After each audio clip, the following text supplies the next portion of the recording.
Oh my goodness, ladies and gentlemen, just like that, we held on and he came. He has conquered. He is here. The one and only, the strong, the mighty, the T, the Boz. What's up?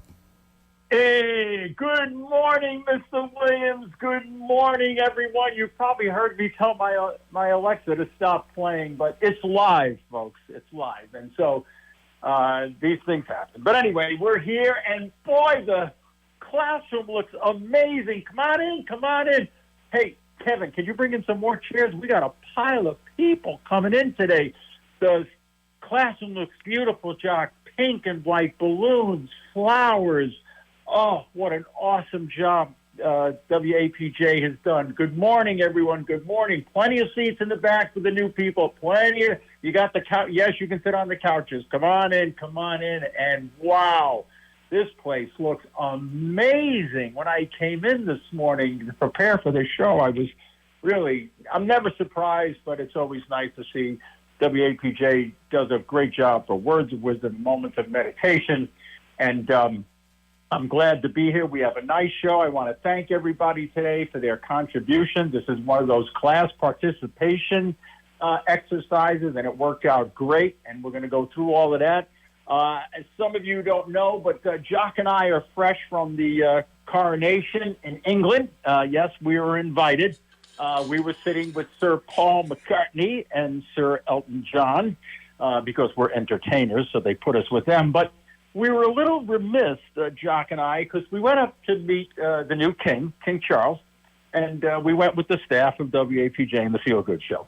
And so we go up to the king, and he says, "Hello, blokes." You know, and we're like, "Oh, wow, he's happy to see us." And he said to us, "Is Stan with you?"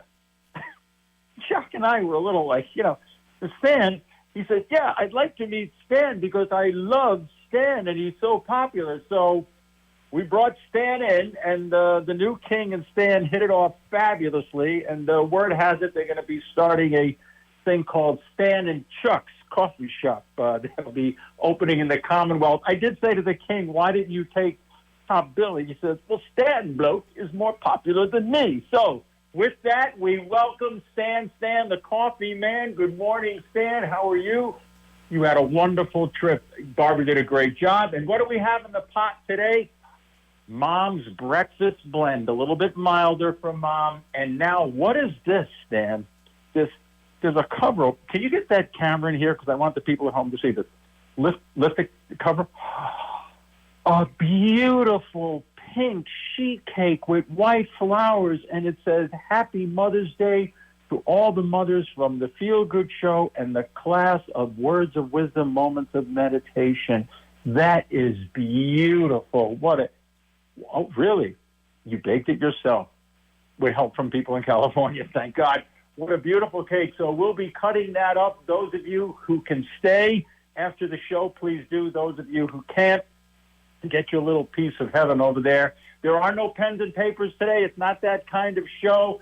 Can we get a picture of that cake before they start cutting it up? Because it looks beautiful. Thank you, Stan, for that. And everyone enjoy that. Before we start our Mother's Day show, a little fun thing that we're going to start with, and that's TV's Top 10 Mothers. Now, you may agree with this, you may not. TV Guide put this together based on revolutionary things or different things that people did. So here we go. Number 10 is Alice from the Brady Bunch. She was played by the wonderful Ann B. Davis. She was like the surrogate mother to all those kids. Number 9, Sophia Petrillo, played by Estelle Getty on Golden Girls. And if you're Italian, you could relate.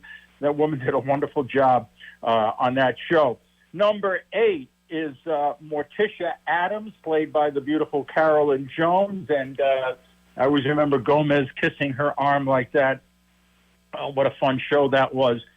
Julia, played by the beautiful Diane Carroll, and she played Julia Baker, the nurse. It was a very interesting show. It was a black woman in a lead role, a single mom raising her son on the show, and she was a professional woman, so she's in there, and rightly so. We move up to number 6, Donna Stone from the Donna Reed Show, a classic kind of all-American family. Number 5, June Cleaver, played by Barbara Billingsley. Again, a classic American family. What do you call it? Middle income. He was an insurance salesman, and the adventures of the Cleaver brothers was a wonderful, wonderful show. Number 4, Claire Huxtable, played by Fasila Rashad, and what a groundbreaking show that was. The Cosby Show, great comedy, great laughs, great child actors, wonderful, wonderful show there. Number 3 is Lucy Ricardo. Now, this one kind of struck me, but I guess Lucy having that pregnancy and then having little Ricky play the drums, so they have her at number 3. And number 2, Marion Cunningham, played by Marion Ross. Everybody knows someone like Marion Cunningham in the neighborhood you grew up in. I don't care if you're black, white, Italian, Irish, German. One of your friends had a mother like Marion Cunningham. So she's number 2. Number 1, the top one, and again, because it was something very different, you may or may not agree, Carol Brady, played by the spunky Florence Henderson. It was a show, a man named Brady, right? 2 families blended together, not children all born like with the Cleavers under the same mother and father. So a very groundbreaking show there, believe it or not. And by honorable mention, we got Wilma Flintstone, and then we have Marge Simpson. We do have our comic book and cartoon moms, and then we have the lovely Samantha Stevens, Elizabeth Montgomery. Of course, we had to get a magical mom in there to keep the whole thing together. So that's our top 10 moms. You can go on the web and find this, and you can make up your own list if you want. Mother's Day is a very important day. We did the historical Mother's Day last year. I'm not going to go through that this year. You can look that up on the web. The classmates did a wonderful job. I want to focus on that. And then I have a poem that I wrote a year after my wife passed away to my daughters. I definitely want to get to that. So why don't we start rolling? But Mother's Day is a happy day, but for some kids like my kids and some others in the classroom, mom isn't with them anymore. And so Mother's Day could be a sad day, could be a tough day, okay? And so we have to remember those types of people too and pray for them that they can heal through this day and have good memories. So let's start with our show. Now, all of you sent in quotes, but you don't realize, and I love the way this turned out, but you all echoed 3 scripture passages. The first one is Proverbs 31:28. We're going to get into that in a minute. Proverbs 22, verse 6, and John chapter 19, verse 26. So what are those that you echoed? We start with Proverbs 31, verse 28. Her children will rise up and call her blessed. And it's so interesting that in the Magnificat, Mary says, and all generations will call me blessed. So this is Proverbs. And you'll see how a lot of your quotes echo that, and I'll point that out to you. The second one, Proverbs 22, verse 6, train a child in the way they should go, and when they are old, they will not turn from it. Boom. And so that is a big thing that a lot of you spoke about, though you didn't know it, but I believe you're all people of faith, and it struck me how all of your quotes echo this. And then the other one is John 19, verse 26. Woman, behold your son. Son, behold your mother. Jesus' words from the cross. I'm going to share with you guys. It's not what you think it meant. And we're going to hopefully get into that.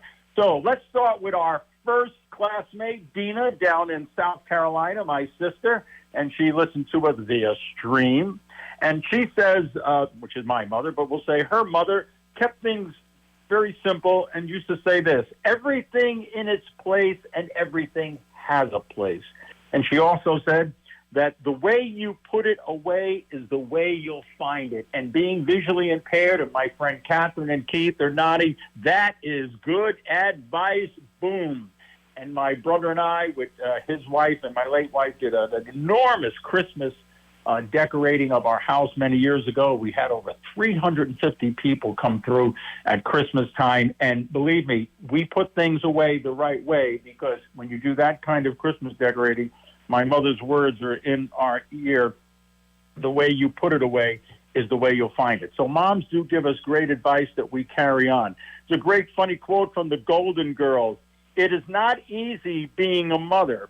If it was, fathers would do it. So that's a little play on words there, but I guess a lot of women are nodding.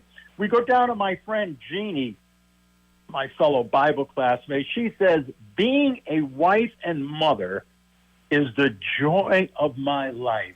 Boom. What a wonderful, wonderful word. The joy. We talked about joy on the show. The joy is the basis of love.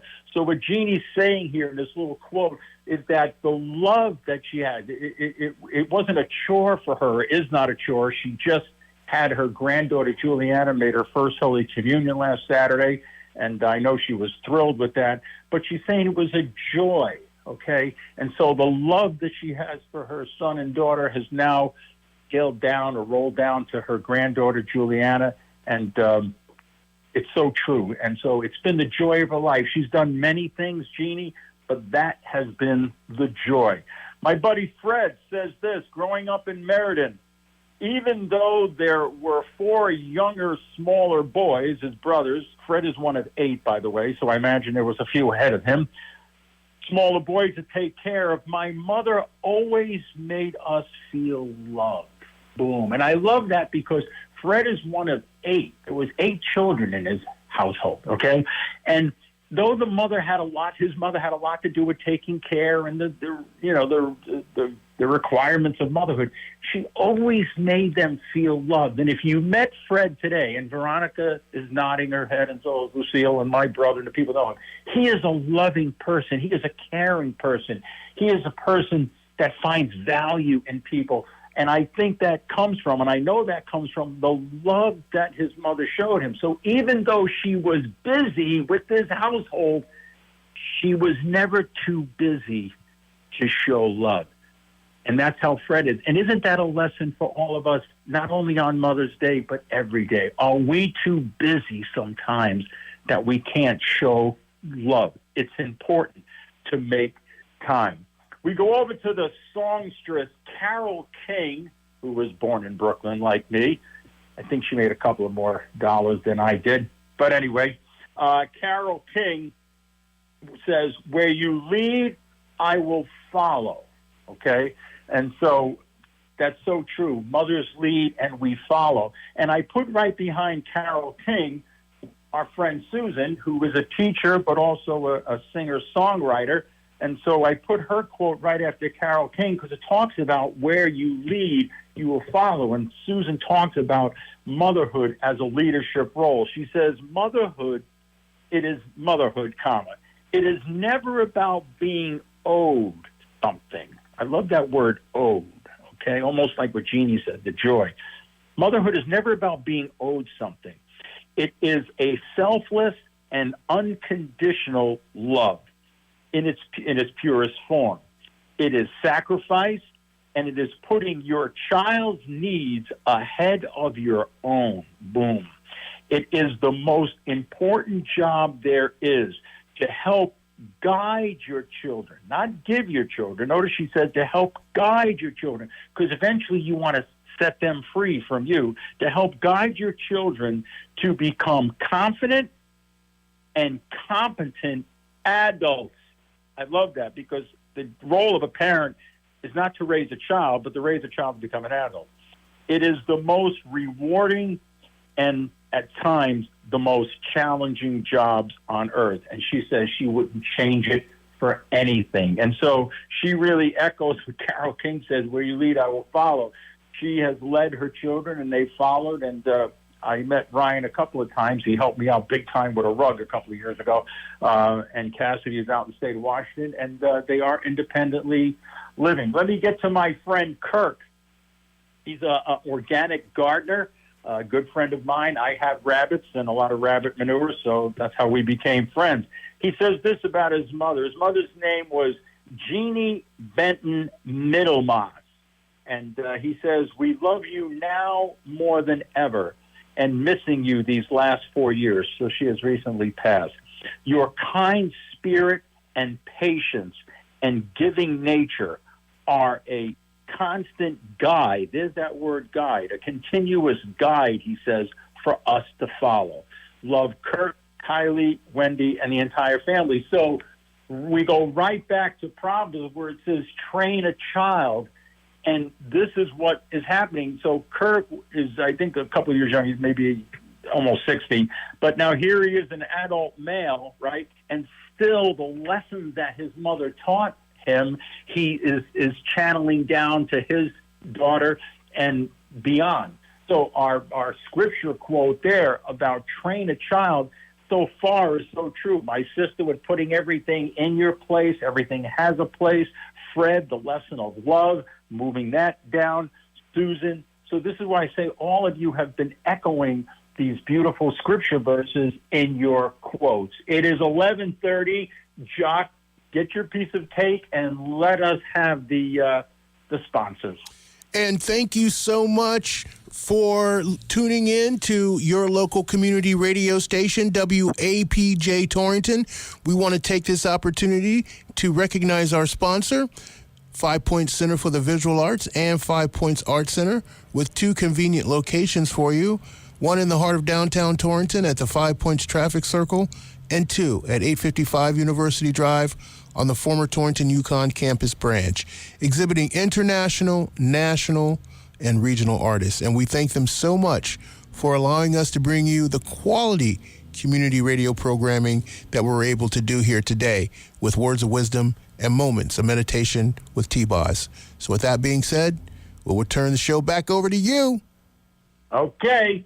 And by the way, everyone, Jock was okay with the King wanting to meet Stan. I had a little trouble with it, so something I got to work on. But Jock was better about it than I was. There was an unknown quote here. It says, moms are like buttons.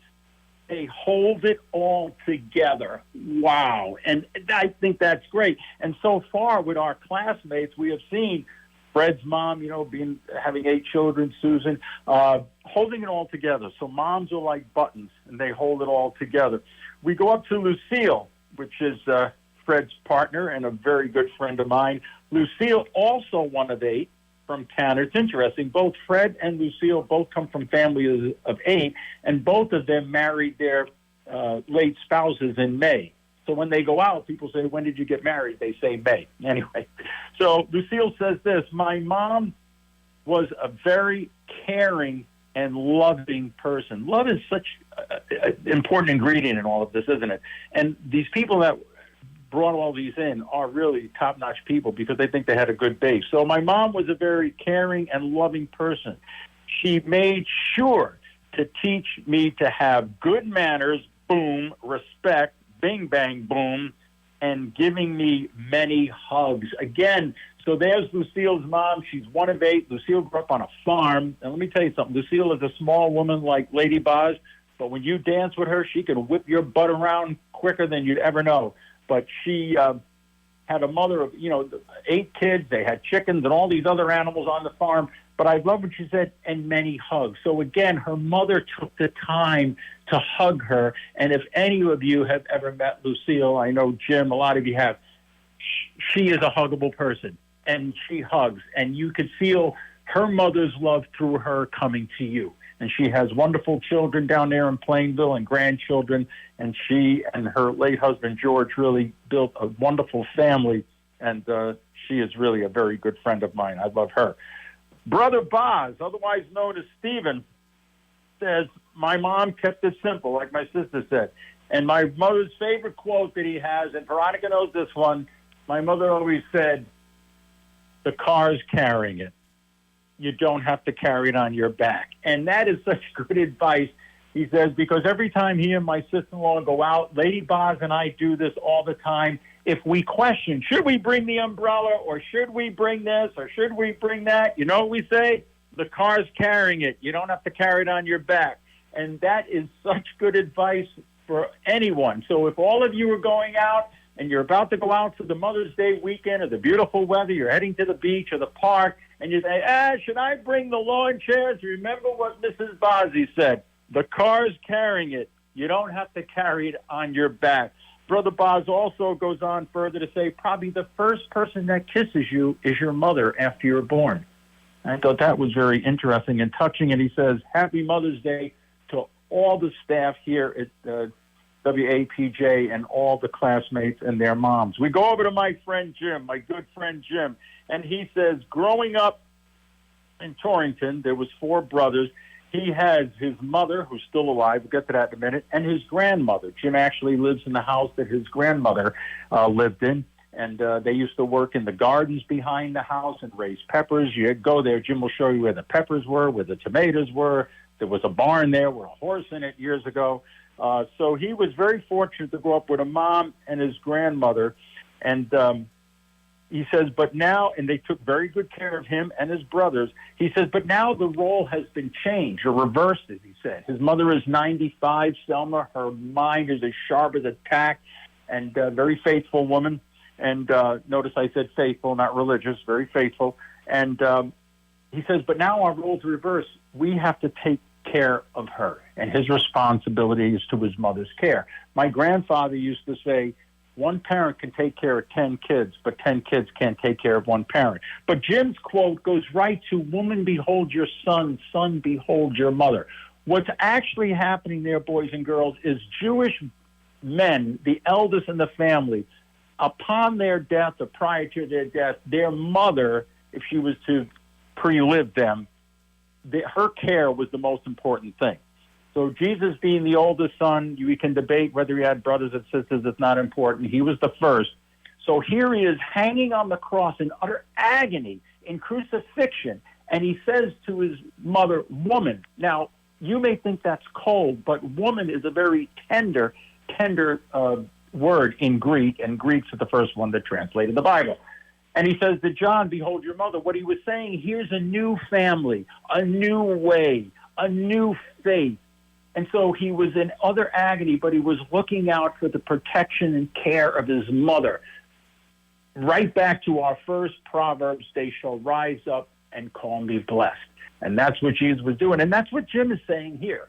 And don't we all have to make sacrifices to take care of our elder parents as they did with us? So I thank Jim for bringing that in. And he says at the very end, mothers and grandmas rock. So that's so true. Emma Brombeck, it says this, it's not until you become a mother that your judgment slowly turns to compassion. Boom. And I think all the moms in the audience and even the sons are realizing that. Yes, our mothers kind of, took us by the ear, and my mother hit me with a wooden spoon, but in the end, it turns to compassion. Lady Boz, as a little girl, my Nana, I love that. I used to call my grandmother Nana, and we called my mother Nana. My wife, I think, would have been a fantastic Nana. As a little girl, my Nana showed me lots of love, there's the word love, and treated me like a grown-up. Isn't that important? So Veronica's Nana was edifying her and lifting her up. She taught me how to knit and how to bake, and we both enjoyed taking train rides together. I didn't know that when I said goodbye to her at the train station in England in 1965, Veronica was 12 years old, that she would never see her grandmother again. And that, to this day, makes her very sad. My friends, if you have a mother or your Nana is still alive, make the time. What Veronica is saying here, she values the time so much. She was young when her Nana passed away, but she never got a chance to see her again. And she carries that sadness with her. If you're listening to this and your Nana, your mother, or your great-grandmother, take the time, give them a call if they're not local. Do a Zoom presentation. But remember, sometimes they do make you feel like a grown-up. And my Nana did that. And we always used to say, Nanny, tell Dad to let us do this, that, and the other thing. Catherine says this, being a mother has been a comprehensive, demanding challenge and critically important responsibility for me. So it's been a very big responsibility for her. She says she said about being a mother is caring for the many diverse needs. The children have diverse needs. Teaching and encouraging their unique talents, because all kids have different talents, right? Be yourself, everyone else is taken. Instilling healthy life principles and values, she said, especially to love one another and kindness. She says that she feels very fortunate that her parents raised her the way she raised her children, and she hopes that her two sons, Andrew and Benjamin, look back on their rearing and say what Proverbs says, rise up and call your mother blessed, right?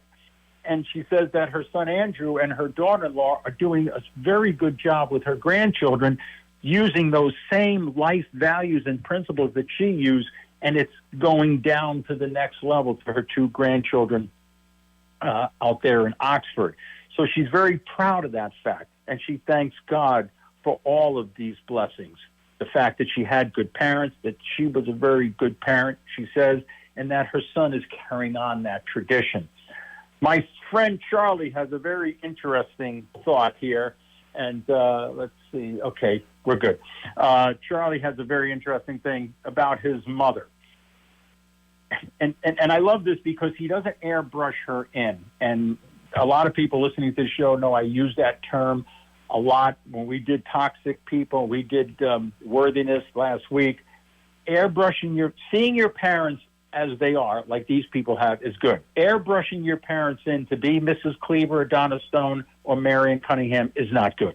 And a lot of people struggle today in relationships with other people because they have not seen the forest for the trees. But Charlie does, and he says this. His mother has been deceased 11 years. She would never let anyone know her true age. When she used to show her driver's license, she used to put her thumb over her birth date so that no one would know. There was only one candle on the cake for her birthdays. When she died in the obituary, they did not have her name in there. Her age in there. So that she was very much always hiding her age. And Charlie says she looked 15 years younger than she was. But at her funeral, the priest said that Helen died just a few days prior to her 94th birthday. And Charlie and his sister and his father almost had a laugh because her secret was finally known. But what Charlie does is he looks at John 8, verse 32, and he says, and you will know the truth, and the truth will set you free. So the lesson that he learned from his mother's thing with hiding her age is that the truth, that what she struggled with all these years, finally came out at the end. And you'll never meet a more truthful guy than Charlie. He's been a very good friend of mine through Square Dance. But Charlie learned a lesson from his mother without her verbally teaching it to him, but that the truth, and that's what we're all in search of, the truth will set you free. And so Helen struggled with that in a funny way, but it taught Charlie a lesson to be truthful. And he loved his mom and still loves it to this day. And I think he learned truth kind of indirectly through her, through that experience. The thing I want to ask all of you is, are we like Helen sometimes? Are we sometimes putting our thumb over something we don't want people to see? And there's something in us that we don't like, so we put our thumb over. We try to hide it. We don't tell the truth. My friends, the truth will eventually come out. Be honest with yourselves. Be honest with the people you love. And as Charlie says with John's famous quote, and the truth will set you free. We go over to Barbara. Barbara has a litany of things here. Her grandmother taught her to have patience. Her grandmother was raising 9 children, big families back in the day. Her mother taught her, the things her mother taught her was how to manage money. She would always warn her and her older sister that we might have another depression, so make sure you have money saved. She also taught her daughter to be a smart shopper and a shrewd shopper. She also went on to tell her, wear good shoes. Now, I love this one. I laugh every time I read this. Wear good shoes. Take care of your eyes, because she would say, you can always replace your teeth, but not your eyes. And go to church and say your prayers. So as you get older, the thing about teeth, I don't know, I just found that very whimsical. But take care of your eyes, because you can always replace your teeth. Now, I'm going to do the 2 takeaways first, and then I'm going to read the poem that I wrote And I'll set it up for you guys in a minute. Let me do the takeaways first. The first takeaway is from my research, and then the second takeaway is from a classmate sitting over there. You might know who she is already, and it's an excellent one. It echoes this show. So here's the first takeaway. Here it goes. Only a mother can walk with the weight of a second heart beating. Boom. How many of you moms out there have carried the weight for your children? How many of you out there, your mother carried the weight as you were going through challenges? And this is one thing that I miss about my late wife not being here, because now Rachel being a new mom, when there's something with Jackson, there's no phone call. Mom, what do I do? The second heart beating is not beating. And it hurts me sometimes when she asks me questions, and I'm the dad. It's a little different when you're the dad, like Golden Girl said. But those of you who had children and your mothers were still alive, even if they're not here now, be grateful. Be grateful when Sean or Brian or Cassidy or Julianne or someone was crying, or Anthony, and you could call your mother and ask her what to do. Second heart beating. The next takeaway is from my sister-in-law, Lynn. Her mother said this, and this echoes the show entirely. Every week we talk about things like this. Her mother says this: you are capable of doing anything as long as you are passionate about it. Bing, bang, boom. And that's so true. Jock is passionate about what he does. I am passionate about this show. I know a lot of you in the audience have your own businesses. You've had careers that you were passionate about. Fred talks about this all the time when he and I are together, about being passionate and rising above your circumstances. And Mrs. Pontonio, her name is Connie. A lot of us in the class know her. You are capable. You are capable of doing anything, not some things or a couple of things, anything, if you are passionate about it. And that is so true. I thank Lynn for bringing that in. And that's our student takeaway. And then we have our research takeaway about the second heart. This poem I wrote a year after my wife passed away to my two daughters. And it's what I call, the poem is called A Father's View. And it's looking at the unique relationship that a mother, or that she had with my two daughters, that was different than what I had with them. And that difference was okay. You'll see at the end of the poem. And I'm going to dedicate this to the memory of my late wife and to all you mothers out there, living and deceased. The ones in heaven can hear us. And listen to these words. Sit quietly, and I'll go through it. She touched their lives with a tenderness that I will never feel. She was their friend in the depth of a friendship that I shall never know. She looked upon them with a love that I could never see. She held them in her heart in a secret place where I could never go. She reached out to them with arms that would never cradle me. And she spoke to them words of love only they could hear. There was a time when they were one, depending on just her for their lives and their blood. She was all that she could be. She was their mother, and that was good enough for me. And she guided them on the path of life that I could never find. She is their mother, and with them all the time. My friends, if your mother is alive, I don't care if she's in a nursing home. I don't care if she's a million miles away. And you can touch her hand and tell her that she brought you into this world. She gave her life for your life. You need to tell her you love her. My daughters can't touch their mother. And that poem talks about the unique relationship. And as you hear it, and I'm going to try to get this up on my Facebook page so people could reread it. But as I went through each step, I recognized that a mother's union and a mother's love with the children is different than the father's. And I was okay with that. She was their mother and with them all the time. My friends, this has been a nice show for me to do, a fun show. I thank you all from the bottom of my heart, taking the time out of your busy schedules to get these in, but it really makes for a great show. I want to leave time now for our host, Mr. Williams. He wants to share a little bit about his mom, and then we have a really cool song for Friday Eve and Mother's Day weekend. Mr. Williams, take the baton. Thank you so much, T-Boz, for this stirring Mother's Day presentation.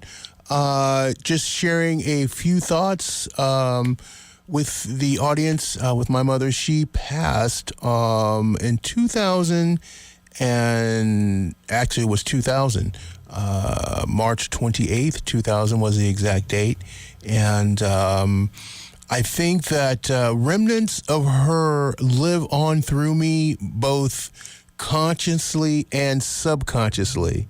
And I think my relationship with my mother is one of those where you look back and sometimes you have regrets, because sometimes we don't always understand the way that our parents are trying to direct us. And sometimes we learn those lessons a little late, but I'm of the frame of mind that lessons learned late are better than lessons never learned. So I'm very, very grateful for the upbringing that I was able to experience with Mary Lucinda Williams. That was her name. And her memory burns brightly in my heart. And I'm so glad that one of the most cherished memories that I have of my mother's life was actually during her passing, when I got to witness all the sentiments that family and friends had for her. And I think that's the best thing, the best legacy that someone can leave to their loved ones in their passing, is the respect, love, and admiration that others have for them. So thank you for your remarks today, as always, T-Boz. And we just treasure you, because you're just turning into be a wonderful community resource that now that we can look forward to sharing these wonderful moments with you with words of wisdom and moments of meditation. Well, thank you, Mr. Williams. Thank you, everyone, for tuning in. Those of you who Zoom, those of you in the classroom, they're cutting the big cake over there. So Stan has the coffee going. There is, I failed to mention, there is apple cider and tea for those of you tea drinkers. And we'll let you know when Stan and Chuck, their coffee shop, opens up in the Commonwealth. Until then, we'll see you guys. Enjoy the weekend. It's Friday Eve. Be yourself. Everyone else is taken. Bye-bye. Play the song, Jock.